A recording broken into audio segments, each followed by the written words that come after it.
Mr. Daniel Steinman, just to share a reminder for those who probably forgot or for those who do not know in regards to the bills that has been passed in Namibia. Can you try to refresh our memories? Let's take them from the top down. Yes. The fourth one was on transfer fees for houses exceeding 12 million in value. Now, Elsaby, I don't know if you live in a $12 million house. I don't even know if, other than the president's house, I've never seen a $12 million house in my life. I don't have friends who own $12 million homes. I don't have relatives who live in a house of that at that level. So do you see what my point is? The last adjustment in the row sounds very impressive, but it doesn't affect you or me. No. What does affect us is the transfer cost on houses in the region of 600,000 to 800,000, because if you and your husband put your income together, that is more or less where I would say about 60 to 70% of people with a job slot in. Yeah. Now, it's very important to note that I said people with a job, because as you would know, only about 2/3 of the working people in Namibia actually have a job. There's 1/3 who's without an income, or in economics we euphemistically call them self-employed. But it is all those people, they want a job. They basically work from day to day where they can find something. But that has an impact on us. That first change in legislation. The second one was in VAT rating of certain items and on the level at which a company must register for VAT. Now that has a direct impact on the operational cost of small and medium companies, because it is a schlep to do a VAT return. And you have to, in most cases, you have to go pay a bookkeeper to do a VAT return, and you had to be registered for VAT from $500,000 turnover and upwards. That has been increased to $1 million. So, according to what the minister told us when he presented the interim budget, is that lifting of the VAT register ceiling relieved about 23,000 small businesses from this burden of calculating the VAT, submitting the return, making the payment. Also, remember, you can't pay VAT anymore by going and stand in the queue there at Fiscus Building like we did in the old days. You have to do it electronic fund transfer, EFT. So it means that you have to have a certain infrastructure to be able to make a VAT payment.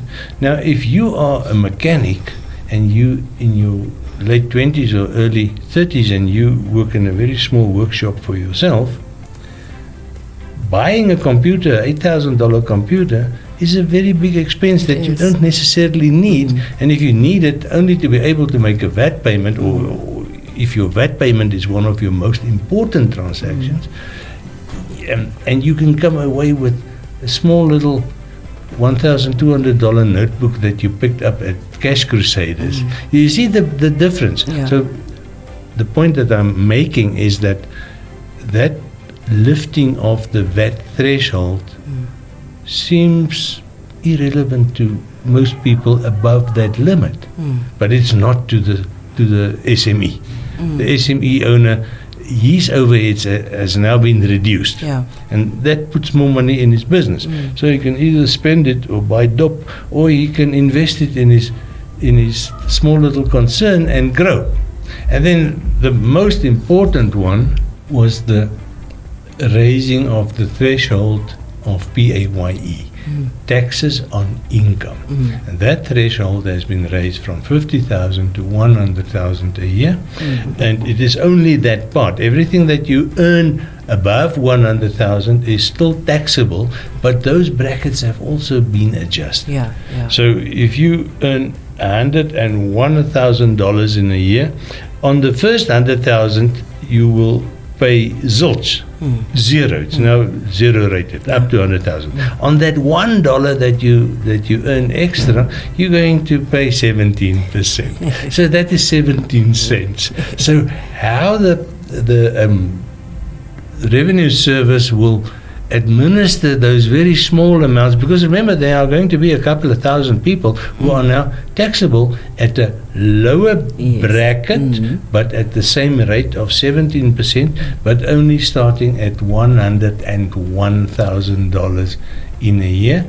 And I still suspect, when I thought about this, is that the Namra may have just sort of created for themselves an administrative headache in the lower strata, because if you remember, they still send notifications out by mail, paper mail. They do, and they send your form, your PAYE return by mail. They do.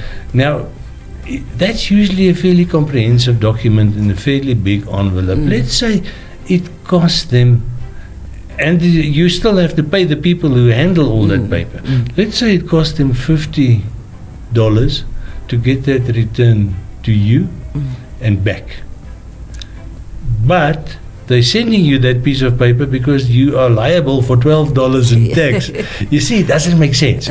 But we will only see how that pans out as we move into the new year. At this moment, if you earn between $14,000 and $18,000 a month, it is just as good as if you were given a $1,200 increase per month. But it's going to come to an end. So somewhere from next year, usually, I think it would be around March, you will again start paying tax, but much less tax. But for the time being, you are now using the tax credit that you have sort of worked up for yourself on the tax that you paid from March this year until it was announced on the 27th of October, I think. It's only 2 months now that we had the tax rebate. But that puts money in your pocket. And it puts money in my pocket. And that money, $250 is going to a unit trust, but the other $750 is mine, especially at this time of the year. It's very important. And you will remember, I think I've told you in the past that these big adjustments, they take anything between 6 months and a year before you start seeing the effect. And I suspect next year in June, when you and I talk about what's the first semester like, it will be quite different, because you will be seeing the effect of a couple of 100,000 people getting more money in their pockets. Well, on that note, Mr. Daniel Steinman, we unfortunately have to say goodbye. But of course, thank you so much for taking the time and always, coming to share your wisdom with us in regards to what is happening in the country economically and how we are affected on a daily, but also, what happens, how the country is affected by international laws in regards to the economy. But thank you so much. Also, thank you to our listeners for keeping it locked to the Power Station Energy 100.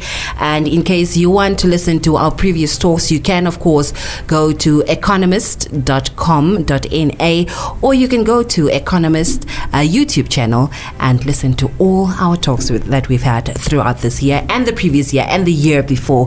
We've come a long way. So thank you so much, Mr. Daniel Steinman. Okay, Elzebeth.